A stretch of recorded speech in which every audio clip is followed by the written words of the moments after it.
Hello my dear friend, welcome back to on channel. तो आज की हमारी वीडियो का टॉपिक है रिलेशनशिप मार्केटिंग। वैसे रिलेशनशिप मार्केटिंग क्या होता है और इसके एलिमेंट्स क्या होते हैं, इसके ऊपर मैं वीडियो बना चुकी हूँ। आज की जो हमारी वीडियो है इसमें हम आगे वाले टॉपिक्स को कवर करेंगे, लेकिन एक बार मैं बता देती हूँ, जिन्होंने वो वीडियो नहीं देखी है वो जाके देख लेना। उसमें डिटेल में आपको अच्छे से समझ आ जाएगा रिलेशनशिप मार्केटिंग होती क्या है। मार्केटिंग जैसे कि हम बात करते हैं कि कस्टमर को हम क्या करें, अच्छी से अच्छी सर्विसेज दें, कॉम्पिटिटिव एडवांटेजेस को गेन करें। लेकिन रिलेशनशिप मार्केटिंग होता क्या है उसके बियॉन्ड, इसके आगे जाके, यानी कि अगर हम कस्टमर के साथ अच्छे रिलेशनशिप बनाते हैं, उनको अच्छे से अच्छे प्रोडक्ट प्रोवाइड कर रहे हैं, अच्छे से अच्छी सर्विसेज दे रहे हैं, कस्टमर के साथ अच्छा ट्रीट कर रहे हैं, ठीक है, कस्टमर के साथ अच्छे से कम्युनिकेट कर रहे हैं, उसको बता रहे हैं हम अपने प्रोडक्ट के बारे में, तो कस्टमर सेटिस्फाई होगा।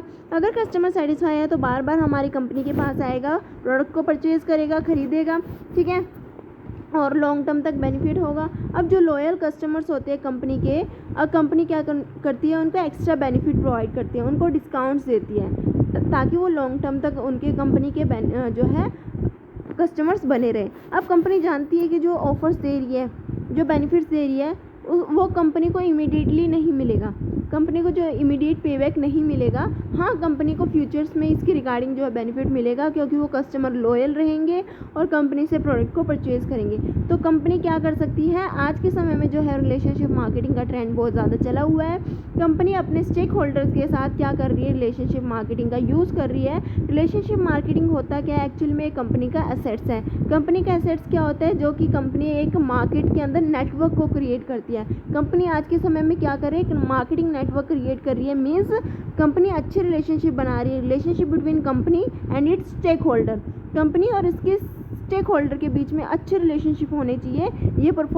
ये बताता है कि कंपनी के अपने स्टेक होल्डर के साथ अच्छे रिलेशनशिप है तो कंपनी लॉन्ग टर्म तक सर्वाइव करेगी, कंपनी के कस्टमर्स उसकी तरफ लॉयल रहेंगे, उस कंपनी के प्रोडक्ट और सर्विसेज की तरफ, तो कंपनी ग्रोथ भी करेगी और ज़्यादा से ज़्यादा प्रॉफिट भी अर्न कर पाएगी। अब कंपनी के स्टेक होल्डर की हमने बात की, तो स्टेक होल्डर में कंपनी के कस्टमर्स आते हैं, उसके एम्प्लॉयज़ आते हैं, डिस्ट्रीब्यूटर आते हैं, रिटेलर आते हैं, एजेंसीज आती है और अदर पर्सनस आते हैं जिनका किसी ना किसी तरीके से कंपनी के साथ कोई भी रिलेशनशिप है। तो रिलेशनशिप मार्केटिंग एक्चुअल में यही है कि कंपनी क्या करे, एक अच्छी रिलेशनशिप अपने कस्टमर्स के साथ बना के रखें। उसके बाद हमने बात की है रिलेशनशिप मार्केटिंग के क्या एलिमेंट्स होते हैं। बेसिकली रिलेशनशिप मार्केटिंग के 3 मेन इंपॉर्टेंट एलिमेंट्स होते हैं।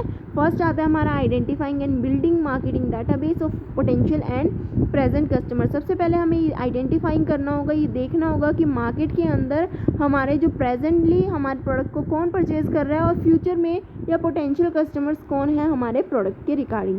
तो उसके रिगार्डिंग हम क्या करेंगे, डाटा बनाएंगे। किस तरीके से डाटा बनाएंगे, सबसे पहले हम एडवर्टाइज़ करेंगे, अपने प्रोडक्ट की मास मीडिया का यूज़ करेंगे, जो है चैनल्स का यूज़ करेंगे, ताकि हम अपने जो कस्टमर्स हैं उनको बता सकें कि इस तरीके का प्रोडक्ट मार्केट में एक्चुअल में एग्जिस्ट करता है, तो वो परचेज़ करेंगे। वो क्या होंगे, उसको देखेंगे, तब हमें पता चलेगा कि हमारे प्रेजेंट कस्टमर्स कौन है, किस तरीके के लोग हमारे प्रोडक्ट को जो है परचेज़ करते हैं, उनके बारे में हम इन्फॉर्मेशन गैदर करेंगे, उनके बारे में, ठीक है, उनके लाइफस्टाइल के बारे में हम जानने की कोशिश करेंगे, ताकि हमें पता चल सके कि प्रेजेंट कस्टमर कौन है और पोटेंशियल कस्टमर्स कौन है, फ्यूचर में कौन हमारे प्रोडक्ट को जो है परचेज़ कर सकता है।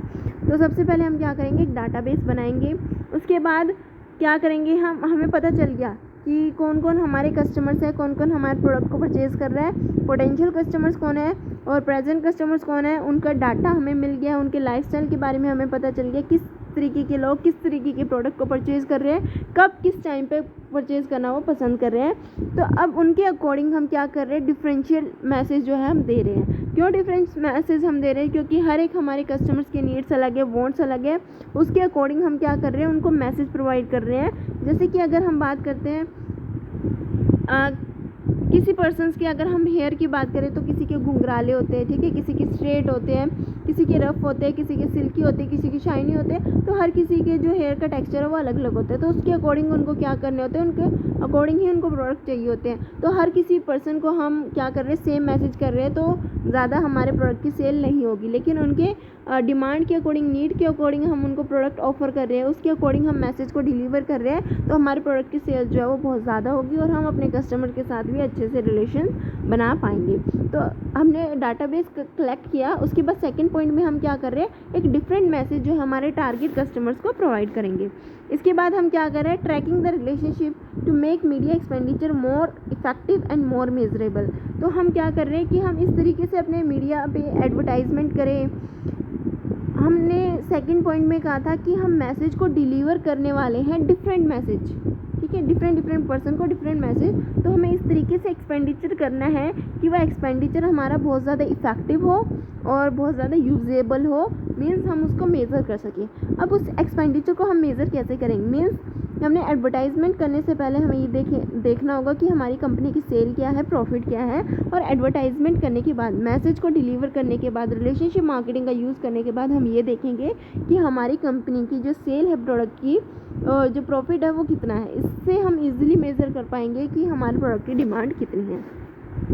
आई होप आप सभी को यहाँ तक ये समझ में आ गया होगा। अगर नहीं आया तो आप एक डिटेल में वीडियो है रिलेशनशिप मार्केटिंग की, वो जाके देख सकते हैं। अब हम बात करते हैं role of sales force in relationship marketing. Sale force यानी कि जो घर घर जाके लोगों को सामान बेचते हैं, उनके बारे में जानते हैं, उनको किस तरीके के प्रोडक्ट को चाहिए और उनके अकॉर्डिंग मैसेज को कस्टमाइज़ करते हैं। ठीक है, क्या रोल है सेल फोर्स का रिलेशनशिप मार्केटिंग में। So companies are asking to their sale force to practise relationship marketing. Companies क्या करती है, अपने सेल फोर्स को, जिनका मेन काम क्या है प्रोडक्ट को सेल आउट करना, उनको फोर्स करती है, उनको कहती है कि भाई तुम्हें अच्छे से अच्छे तरीके से क्या करना है, रिलेशनशिप को बिल्डअप करना है कस्टमर से, ताकि वो लॉन्ग टर्म तक हमारी कंपनी के प्रोडक्ट को जो है परचेज़ करे। अच्छे से उनको क्या करना है, प्रोडक्ट के मेरिट्स को बताना है और उनके साथ बदतमीज़ी नहीं करनी, क्योंकि जो सेलमैन होता है वो क्या करता है, कंपनी को ही रिप्रेजेंट करता है। उससे पहले कंपनी के अपने सेल्समैन को क्या करती है, ट्रेनिंग देती है कि किस तरीके से जो है उसको अपने कस्टमर्स के साथ ट्रीट करना है। उसके बाद आता है रिलेशनशिप मार्केटिंग।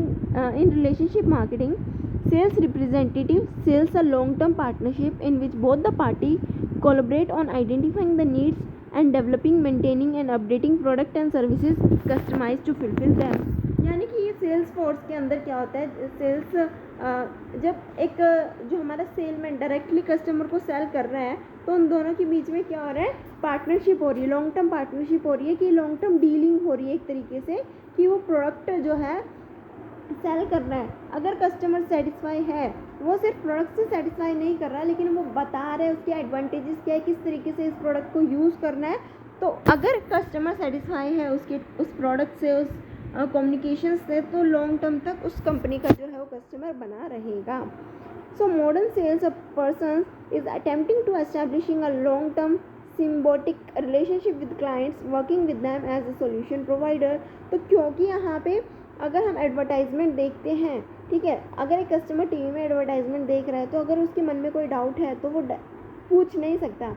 लेकिन अगर उसके घर में कोई पर्सन आता है प्रोडक्ट को सेल करने, वो सेल करता है उस कस्टमर को प्रोडक्ट, अगर उसको कोई डाउट है प्रोडक्ट से रिलेटेड तो वो इजीली पूछ सकता है। तो हम ये भी कह सकते हैं कि जो हमारा सेल पर्सन है वो एज अ सॉल्यूशन भी इमीडिएट सॉल्यूशन प्रोवाइड करता है कस्टमर की प्रॉब्लम का, कि कस्टमर को अगर उस प्रोडक्ट से रिलेटेड कोई प्रॉब्लम है, ठीक है, कि तो वो इमीडिएटली उससे पूछ सकता है और इमीडिएटली जो है सेल पर्सन उस प्रॉब्लम को क्या कर सकता है, सॉल्व आउट कर सकता है। ये रोल था सेल पर्सन का रिलेशनशिप मार्केटिंग में। रिलेशनशिप मार्केटिंग के बारे में हम पढ़ते हैं कि डायरेक्ट मार्केटिंग किस तरीके से की जाती है। Given the huge amount of competition in the given field, some catalogues retailer are trying to engage in relationship marketing by including in their catalog editorial content that they think will make them human to their customers। मतलब क्या होता है, direct marketing में क्या कहा गया, मान लो कोई भी प्रोडक्ट कस्टमर्स को सेल आउट किया जा रहा है, उसमें एडिटोरियल कंसेप्ट, एडिटोरियल कंटेंट को क्या किया जा रहा है, रखा जा रहा है, उस प्रोडक्ट के साथ इंक्लूड किया जा रहा है। कुकवेयर की बात करते हैं तो कुकवेयर के साथ साथ क्या किया जाता है, एक मेन्यू भी लिखा जाता है कि किस तरीके से आप जो है कौन कौन से और डिशेस को बना सकते हो। ठीक है, तो यहाँ पे क्या होता है कि आपको बताया जाता है किस तरीके से आप उसका यूज़ कर सकते हो। कुछ कैटलॉग्स भी उसके साथ जो है दिए जाते हैं ताकि एक अच्छे से रिलेशनशिप को बिल्डअप किया जा सके। एग्जांपल लेते हैं ताकि अच्छे से समझ में आए, जैसे कि some cookware catalogues include recipe and menus, some clothing catalogs including such information as how silk fabric is produced और how cashmere sweaters are made। ठीक है, तो आई होप आप सभी को समझ में आ गया होगा कि किस तरीके से मैं बताना चाह रही हूँ कि कैटलॉग्स क्या होते हैं। So relationship marketing is also being practices by manufacturer और सर्विस प्रोवाइडर। तो रिलेशनशिप मार्केटिंग का मोस्टली किसके द्वारा यूज़ किया जाता है? इसका यूज़ किया जाता है मैन्युफैक्चरर और सर्विस प्रोवाइडर के द्वारा। अब हमने कहा एडिटोरियल कंटेंट भी जो है साथ में रखे जाते हैं प्रोडक्ट के, तो क्या होते हैं कैटलॉग्स? क्या होते हैं? देखो ये होते हैं कैटलॉग्स, ठीक है। जो एडिटोरियल कंसेप्ट होते हैं, कंटेंट होता है, उसको भी जो है दिया जाता है प्रोडक्ट के साथ। अभी हमने पढ़ा कि डायरेक्ट मार्केटिंग कैसे होती है, सेल फोर्स के अंदर रिटेल रिलेशनशिप मार्केटिंग का किस तरीके से यूज़ किया जाता है। अब हम बात करते हैं रिलेशनशिप मार्केटिंग इन रिटेलिंग। रिटेलिंग में रिलेशनशिप मार्केटिंग का कैसे यूज़ किया जाता है। Today best retailers realize it is in their interest to engage in relationship retailing whereby they seek to establish and maintain a long-term relationship with their customer rather than activities whereby each sale transaction is a completely new encounter with them. This means the retailer must concentrate on the total retail experience, monitor satisfactions with customer services and stay in touch with customer to be effective. In relationship retailing, firm has to keep 2 points in mind. Because firstly, because it is harder to lure new customers than to make existing one happy, a win-win approach should be enacted for the retailers to win in the long run. The customers must also win in the long run. क्या चीज़ वो जीतते हैं? Receive good value, be treated with respect, feel welcome by the retailer. Relationship marketing की अगर हम बात करते हैं रिटेलिंग की केस में कि किस तरीके से इसका यूज़ किया जाता है, रिटेलर्स भी क्या करते हैं, अपने कस्टमर के साथ अच्छे से ट्रीट करते हैं। क्योंकि आज के समय में क्या हो गया, बहुत सारे रिटेल आउटलेट जो है ओपन हो चुके हैं, ठीक है। अगर एक कस्टमर अच्छे से एक कस्टमर के साथ एक कंपनी, एक रिटेलर अच्छे से ट्रीट करता है तो वो कस्टमर बार बार उस रिटेल स्टोर पे जाएगा, ठीक है। जहाँ पे कस्टमर को रिस्पेक्ट के साथ ट्रीट किया जा रहा है, अच्छे से कस्टमर को सर्विसेज प्रोवाइड की जा रही है, तो कस्टमर सेटिस्फाई रहेगा और उस रिटेल स्टोर पे बार बार जाएगा। अगर हम बात करते हैं रिटेलर की, तो रिटेलर गुड्स को मैन्युफैक्चर नहीं करता। रिटेलर्स क्या नहीं करता? गुड्स को मैन्युफैक्चर नहीं करता। तो वो जो भी प्रोडक्ट कस्टमर को ऑफर करेगा वो सेम होते हैं। जितने भी रिटेलर्स होते हैं, किसी अगर कंपनी के प्रोडक्ट को वो ऑफ़र करते हैं तो हर एक कंपनी के प्रोडक्ट क्या होते हैं, रिटेल स्टोर्स पे सेम होते हैं। तो रिटेलर्स को ये ध्यान में रखना होगा कि वो अच्छे से क्या करें, मार्केटिंग करें, अच्छे से अपने स्टोर्स की मार्केटिंग करें, कस्टमर को अच्छी से अच्छी सर्विसेज प्रोवाइड करें, कस्टमर को सेटिस्फाई रखें। क्योंकि एग्जिस्टिंग कस्टमर को मेंटेन रखना बहुत ज़्यादा इम्पोर्टेंट होता है, ठीक है। अगर एक कंपनी, एक रिटेल स्टोर एक एग्जिस्टिंग कस्टमर को मेंटेन कर पाता है लॉन्ग टर्म तक, ठीक है, तो ईज़िली वो ज़्यादा से ज़्यादा प्रॉफिट भी अर्न कर पाएगा, ठीक है, ज़्यादा से ज़्यादा सेल भी कर पाएगा और ज़्यादा से ज़्यादा प्रॉफिट अर्न कर पाएगा। इसी तरीके से कस्टमर का भी बेनिफिट है कि कस्टमर अगर बार बार एक ही स्टोर पे जाता है तो रिटेलर उसको जानने लग जाएगा, उसको अच्छे से ट्रीट करेगा, रिस्पेक्ट के साथ ट्रीट करेगा और उसको अच्छे से वेलकम भी करेगा। Otherwise the retailer losses and customer losses. अगर ऐसा नहीं होता है, कस्टमर को रिस्पेक्ट के साथ ट्रीट नहीं किया जाता है, रिलेशनशिप मार्केटिंग का यूज़ नहीं किया जाता, ठीक है। क्योंकि रिटेलर बहुत सारे हैं। एक रिटेलर अच्छे से ट्रीट नहीं करता तो कस्टमर दूसरे रिटेलर के पास चला जाएगा, ठीक है। तो इससे क्या होगा कि जो रिटेल स्टोर है उसका लॉस होना स्टार्ट हो जाएगा, वो ज़्यादा से ज़्यादा प्रॉफिट अर्न नहीं कर पाएगा और ज़्यादा से ज़्यादा समय तक जो है वो सर्वाइव नहीं कर पाएगा, ठीक है। सेकेंड पॉइंट क्या है? सेकेंड पॉइंट ये है, due to the advancement in computer technology it is now much easier to develop a customer database with information on their attribute and past shopping behavior. Thus ongoing customers contact can be better, more frequent and more focused. अब दूसरा बात ये है, जैसे कि technology बढ़ चुकी है तो सारी चीज़ें जो है कंप्यूटराइज होने लगी, कंप्यूटर में रिकॉर्ड आने लग गया कि कस्टमर कितना खरीद रहा है, क्या परचेज़ कर रहा है, ठीक है। कस्टमर के नाम वगैरह, डिटेल वगैरह मेंशन हो जाती है, तो पता चल जाता है कि कस्टमर का शॉपिंग बिहेवियर क्या है, कब कितना या कितने अमाउंट का जो है प्रोडक्ट खरीद रहा है, पास्ट शॉपिंग बिहेवियर क्या है। तो इस सारी चीज़ों से जो है कंप्यूटराइज टेक्नोलॉजी से कस्टमर का जो पास्ट रिकॉर्ड है उसको भी हम फाइंड आउट कर सकते हैं, ठीक है। इसके बाद आते हैं हमारा नेक्स्ट टॉपिक जो है हमारा बेनिफिट ऑफ रिलेशनशिप मार्केटिंग। अगर हम रिलेशनशिप मार्केटिंग का यूज़ कर रहे हैं, कस्टमर के साथ अच्छे रिलेशनशिप बनाने की कोशिश कर रहे हैं, उनको अच्छे से ट्रीट कर रहे हैं, अच्छे से अच्छी सर्विसेज प्रोवाइड कर रहे हैं, हम चाहते हैं कस्टमर जो है लॉन्ग टर्म तक हमारा कस्टमर बना रहे, ठीक है, वो इजीली हमारे कॉम्पिटिटर के प्रोडक्ट पे शिफ्ट ना हो, ठीक है। तो इसके क्या बेनिफिट एक कंपनी को मिल रहे हैं, कस्टमर्स को इसका क्या बेनिफिट है रिलेशनशिप मार्केटिंग का। When a relationship marketing program is properly implemented, the firm will begin to focus as much on managing its customer as on managing its product, ठीक है। जब हम रिलेशनशिप मार्केटिंग का अच्छे से अच्छा यूज़ करते हैं, प्रॉपर तरीके से हम इसको इम्प्लीमेंट कर पाते हैं, तो जो फर्म है वो क्या कर पाएगी, ज़्यादा से ज़्यादा फोकस दे पाएगी अपने कस्टमर को ज़्यादा से ज़्यादा अच्छे से क्या कर पाएगी, ट्रीट कर पाएगी, ठीक है, और ज़्यादा जो है प्रोडक्ट को सेल कर पाएगी। So the customer for a major system careful research competing suppliers and choose one from whom it can expect good long term services and state of the art technology। अब हर किसी company को, हर किसी supplier को, customer को अच्छे से अच्छे तरीके से ट्रीट करना चाहिए, क्योंकि बहुत सारे सप्लायर हैं। अगर एक सप्लायर अच्छे से ट्रीट नहीं करेगा तो कंपनी दूसरे कॉम्पिटिटर प्रोडक्ट के ऊपर शिफ्ट हो जाएगी और कॉम्पिटिटर का प्रोडक्ट यूज़ करना स्टार्ट कर पाएगी। उसके बाद आता है बोथ द कस्टमर और the supplier invest a lot of money and time in the relationship. अब दोनों ही, चाहे वो कस्टमर है चाहे वो सप्लायर है, दोनों ही क्या करते हैं, टाइम और मनी को स्पेंड करते हैं आपस में एक दूसरे के साथ अच्छे रिलेशनशिप में आने के लिए, ठीक है। क्योंकि सप्लायर भी क्या करते हैं, अच्छी से अच्छी सर्विसेज प्रोवाइड करने की कोशिश करता है ताकि वो कस्टमर रह सके लॉन्ग टर्म तक। Some customers value a high service bundle and will stay with that supplier for a long time. Other customer want to cut their cost and will switch supplier for lower cost. कुछ customer ऐसे होते हैं जो long term तक एक ही company के product को परचेज़ करते हैं, एक ही सप्लायर से प्रोडक्ट को परचेज़ करते हैं। लेकिन कुछ ऐसे कस्टमर होते हैं जिसको अगर कोई और सस्ते में सामान दे रहा है ना, कम प्राइस में सामान दे रहा है, तो उस कंपनी के प्रोडक्ट पे, उस कंपनी सप्लायर के प्रोडक्ट पे इजीली शिफ्ट कर लेते हैं। तो इस केस में क्या होता है कि company can still retain the customer by agreeing to reduce the price providing the customer is willing to accept fewer services.